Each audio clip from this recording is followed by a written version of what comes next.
Hello, I'm Bill Remy, the CEO of TBM Consulting Group, and welcome back to the first part of our series on how to drive productivity and responsiveness in your business. Today, we've got our Vice President of Leadership Solutions, Shannon Gabriel, joining us to talk about how do you engage people, how do you find the right talent, and what are the right things that companies need to do to hold on to them and bring them into the business. So welcome, Shannon. Welcome, Bill. Good to be here. Hey, the first thing we want to, I guess, talk about is, so what do people still have to do in this labor market, even though it seems to be loosening, but what do they have to do to find the right talent for the business? I think there's a couple of things that need to be done, and some of it involves changing the mindset of you know of the hiring leader. I think that companies need to stop convincing themselves that their manufacturing process takes too long to learn. It's not that unique. You need to hire trainable talent is what you need to do. Chances are you've got 1,000 people running around inside that operation that are capable of training those other individuals that you're going to hire. So I think that's one step.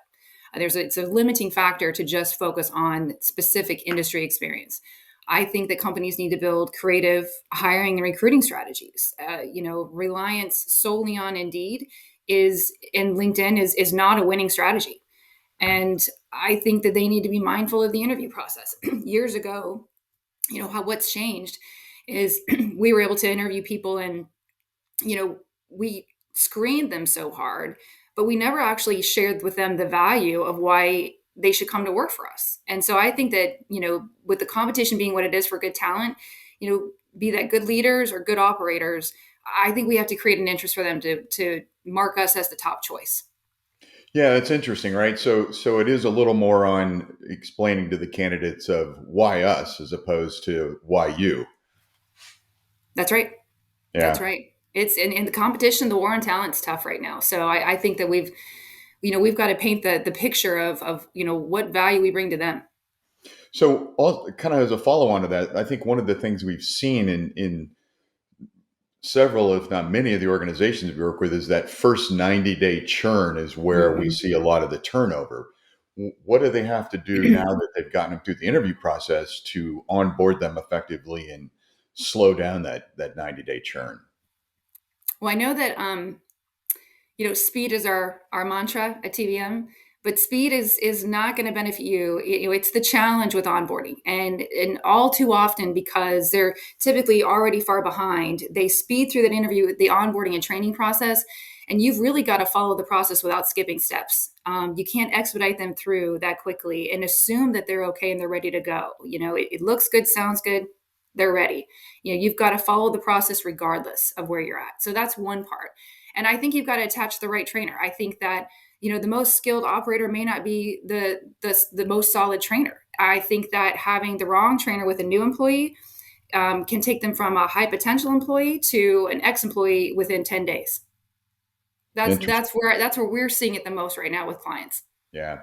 It to some degree meshes with what I've heard from some other executive I've spoken to out in industry that, some of the talent pool, the labor pool that they're pulling from is people that haven't traditionally been in any kind of an industrial environment. They've been in a retail environment. And so they're not used to the pace and the environment. So what kind of thoughts would you have about how you build in the onboarding to kind of get them ready for that? As part of the interview process, typically they get to go through and do a plant tour. But they're Right. so overwhelmed, coming through and watching and seeing this manufacturing process live that they don't really know what they're looking for. So even if they walk them into that cell and they see what that operator is going to be doing and what their role would be, it's quick. They're overwhelmed. They're trying to present so that they know what they're doing. I think that, one of the strategies that we've built with clients is we've built videos for them so they actually get to take it home. They can watch it over and over again to understand and see the repetition, the body movements, the mechanics of what they're going to be doing, and help them see that ahead of time so that when they do start, they're already aware and knowledgeable of what their role is going to be.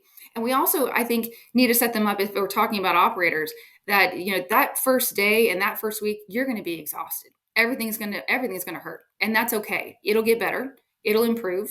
And so we don't really prepare them in the right fashion.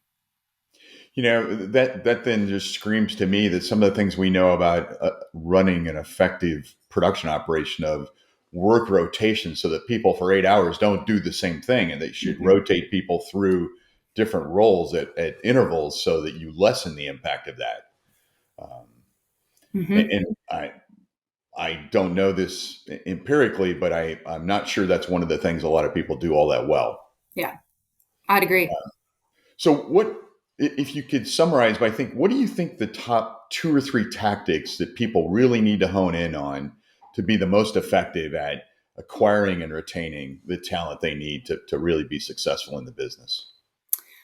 I think they need to learn to be more flexible. I think flexibility is key right now. I think that the black and white mentality has to be a thing of the past with these companies. I think that, they need to be, you need to add a partial shift, so you can employ stay at home moms, then do it.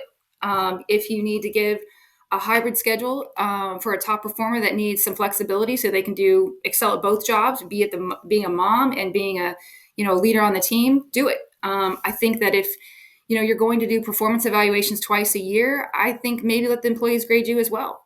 Take it as a learning opportunity and build a retention plan by implementing changes that are not meaningful for your employees and move you towards being a world-class company. All too often we rely on an employee engagement survey, and it's not a one-on-one discussion. There's a personal touch point that can occur in that. And I think that sometimes technology is not a suitable touch point or engagement. The more one-on-one you have with your employees to sit down and talk to them, even if it's just 5 minutes, is meaningful.